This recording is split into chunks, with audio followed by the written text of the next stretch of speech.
on ne sait pas quelles vont être les décisions, on ne sait pas quels vont être les comportements et les nouveaux usages.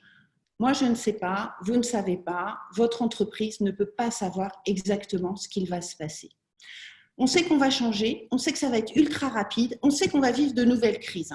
On va en parler tout à l'heure, on aura certainement d'autres crises sanitaires, d'abord on n'en est pas sorti, crise économique bien sûr, crise énergétique, etc.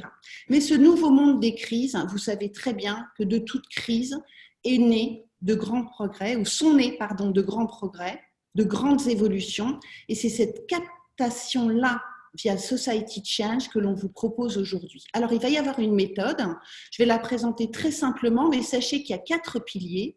Le premier, c'est l'agilité. Le deuxième, c'est la réinvention. Si on ne se réinvente pas, on ne perdurera pas. La création, donc à nouveau, c'est le pouvoir des créateurs, et bien sûr, le pouvoir de l'engagement. On entre aussi dans une autre dimension de conscience du monde. Là, je fais référence justement à ce troisième pilier de notre cerveau, qui est le néocortex. Et on pourrait dire qu'il y a un néocortex de la société au global qui se met en place. On a une autre dimension de conscience du monde. Je pense que cette image parle d'elle-même. Vous pourriez vous dire que c'est la nouvelle génération et seulement, mais on sait que c'est elle aussi qui va conduire le monde de demain. Donc, bien sûr, cette autre conscience du monde, on va la vivre dans le business dans les prochains mois.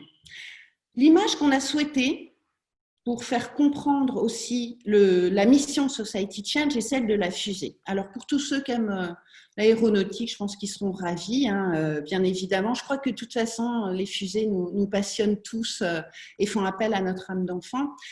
Pourquoi j'ai mis ces 2 images? L'image qui est à gauche, c'est quand même une fusée qui n'est pas très grande.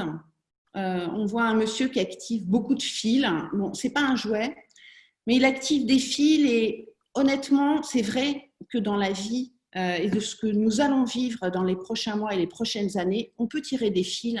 On peut se dire, on voit ça dans la société et on va justement se greffer sur telle opportunité, on va aller chercher telle communauté parce qu'elle est levier, etc. Mais on peut aussi tirer le mauvais fil. Et c'est extrêmement difficile de savoir quel est le bon fil.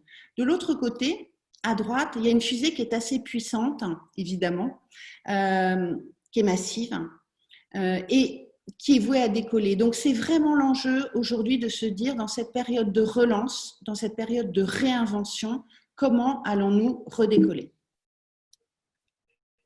Donc, j'en reviens à la mission de la valeur d'utilité de Society Change. Vous voyez ici des images qui, pour moi, sont vraiment caractéristiques des prochaines évolutions.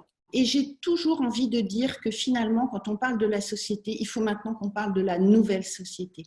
On peut parler de la nouvelle santé. Ce qu'on a vécu fera émerger une nouvelle santé, que ce soit par rapport à l'organisation des hôpitaux, mais à notre désir de santé dans les années à venir.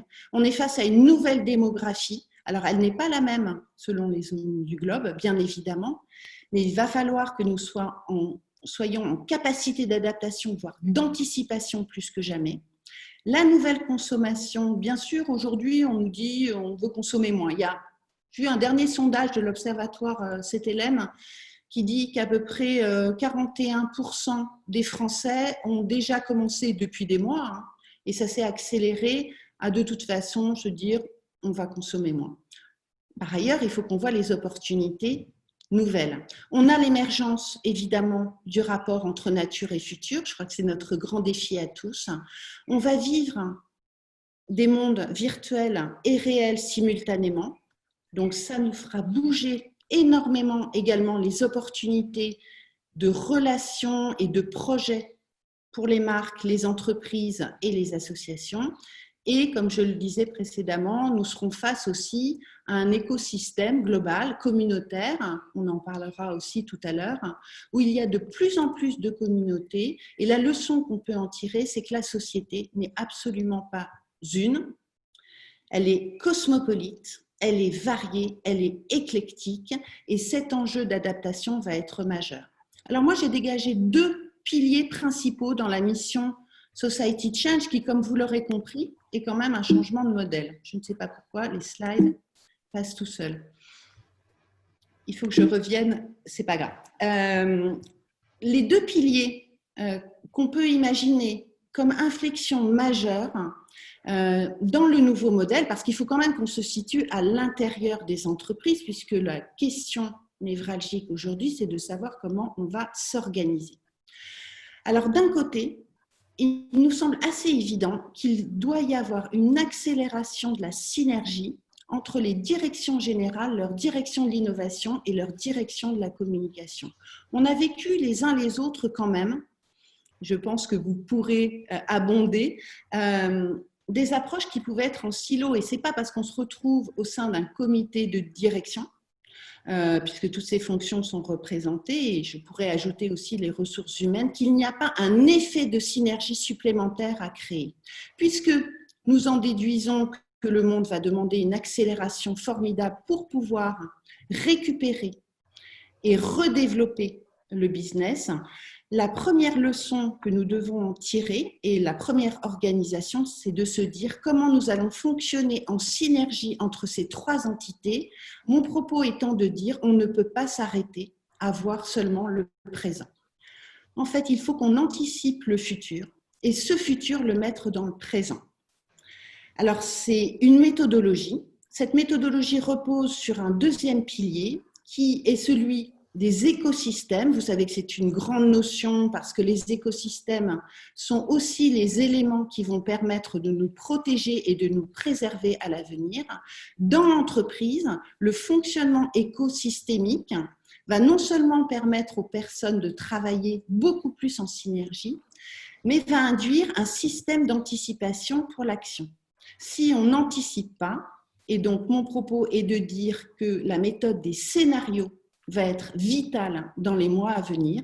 Scénarios non pas pour imaginer tout ce qui peut se passer, parce que les scénarios vont être choisis, mais ces scénarios sont ensuite à réaliser. Et c'est en prenant ce leadership du temps d'avance que les entreprises vont pouvoir aller à la rencontre des nouveaux mouvements de société, s'y adapter et bien sûr innover. Alors je conclus mon introduction parce que je pense que nos différents experts méritent qu'on les entende. Je voulais juste terminer sur ces 3 étages de la fusée pour que ce soit quand même concret pour vous. En fait, à l'intérieur d'un système écosystémique dans l'entreprise, on propose 3 choses. La première, c'est de pouvoir immerger des cellules d'anticipation et de vision avec des experts qui viennent d'ailleurs. Je pense qu'aucune entreprise aujourd'hui ne peut voir seule le monde tel qu'il sera dans les mois et les années à venir. On a besoin d'intelligence, on a besoin de visionnaires, on a besoin de prospective et on a besoin aussi de gens qui nous plongent dans le réel, parce que ce réel, on ne le voit pas toujours. Le deuxième étage de la fusée, ce sont les échelles d'observation. Si je prends un exemple, qui est celui des directions marketing que je connais bien, en général, on regarde l'échelle d'observation, ce sont les consommateurs. Bon, finalement, que font-ils? Est-ce qu'ils sont, parce qu'ils ou elles portent un masque aujourd'hui, est-ce qu'ils changent leur pratique de maquillage? Pour ne citer qu'un exemple. En fait, si je regarde seulement ça, je rate les autres échelles. Les autres échelles étant aussi, bien évidemment, au-delà de ce micro-social, le macro-social, mais aussi ce qu'on appelle le mésosocial, avec les acteurs leaders d'opinion qui vont faire des choix stratégiques pour la nation. Et il faut absolument, en même temps, regarder ce qui se passe au niveau de l'échelle géopolitique. Et donc, notre propos, c'est d'activer les 4 échelles d'observation en même temps pour décupler le pouvoir de décision des entreprises et des marques. Le 3e étage de la fusée, ça a été notre conviction depuis des mois, c'est qu'il fallait augmenter les communications sociétales. On peut avoir des communications business au service de la vente. On sait aujourd'hui que les entreprises développent leur mission et leur raison d'être, et en même temps, elles ont le devoir aussi de participer à la création de cette nouvelle société. Donc, l'environnement, l'inclusion, la santé, l'emploi, etc., qui vont être les piliers névralgiques de l'avenir, les entreprises doivent se positionner et elles ne doivent pas répondre seulement à des engagements. On va rentrer évidemment dans des dimensions où l'entreprise pourra faire avancer la société aussi à son profit.